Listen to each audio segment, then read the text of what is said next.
Okay, this one's for American foreign policy. And we're going to do two things here. We're going to do large N data, which this is massively large, right?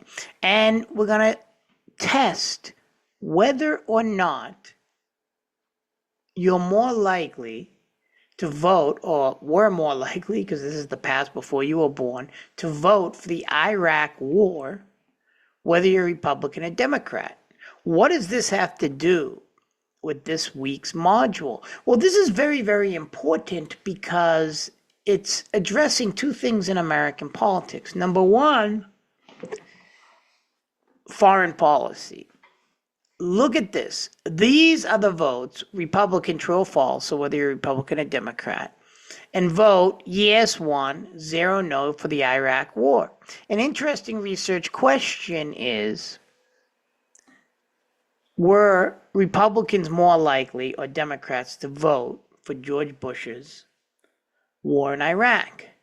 The second point here, which is really important, so that's an interesting research question, but to what extent does Congress, does the House, does the Senate really play in foreign policy? It usually doesn't play a titanic role because since World War II with FDR, Roosevelt that is, the president has accumulated massive power in the area of foreign policy. So we have a lot of foreign policy, and that's with everything since 9/11, Obama using drones to kill quote-unquote Al-Qaeda suspects in Africa, the Patriot Act, when you look at it, that was an internal issue, but it always comes, these kind of votes, after a calamity like, say, Pearl Harbor, like 9/11, our 9/11, when the Twin Towers were hitting more. So usually the House and the Senate do not get too much involved as much as you would think, and the Supreme Court hardly ever. So after obviously 9/11, when the Bush administration wanted to get into Iraq, he did go and get a vote. And the other point here, and I also wanted to say there are other times in U.S. history, domestically speaking, where people obviously begin, the Senate and the House begin to rear their ugly heads in foreign policy, obviously when things are unpopular, right? You can look at the Vietnam War. You can look at when there was a huge leak of CIA intelligence. This was back in the 70s, that the CIA was trying to kill people, all this stuff.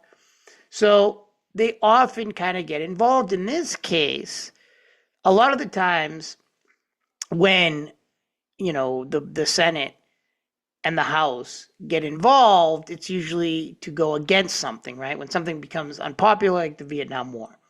In this case, it was very popular at the time to kind of go and fight after 9/11. So foreign policy in American politics goes in zeitgeist, meaning the spirit of the time. Sometimes it's up, sometimes it's down. Right now it's down, right? How many people really support the war with Iran? It's very, very limited. And that's another question before we do this research and we run this statistically. Should have Trump gone to the Senate to ask for a war vote in order to go to war with Iran? That is a very important question. And finally, this really introduces us to something in American politics that Americanists, that's people studying American, really brought to political sciences, and that is large N statistical data, which we're doing now. So why are there 100? Well, each state gets 50, gets 2 senators, so there's 100. And that's a large N study. So you don't have to understand this completely now, but you have to understand that this is what they call a large N study, meaning it's not a case study.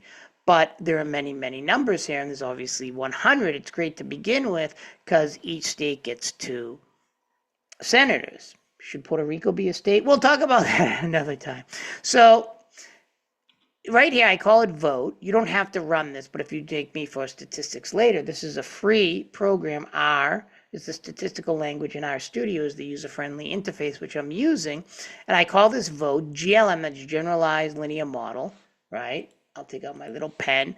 Vote is what we're running regression on because that's the dependent variable, meaning the cause. Republican, that's the name of it. Yes or no, meaning false is a Democrat or independent, and true is a Republican. So are Republicans more likely to vote yes for the Iraq war or not?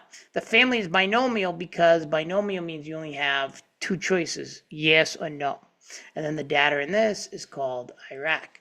So what I do is I just hit the button, vote. I get a summary of this. Vote. That's it right there. Ba-boom. And what it tells us is Republican true, statistically significant. This means statistically significant because the p-value is below 0.05. A very high z value, almost 4. Low standard of error, that's the degree to which if you did repeated samples, it would actually be the same. And that's the log odds of how likely it would be. And this is Republican true.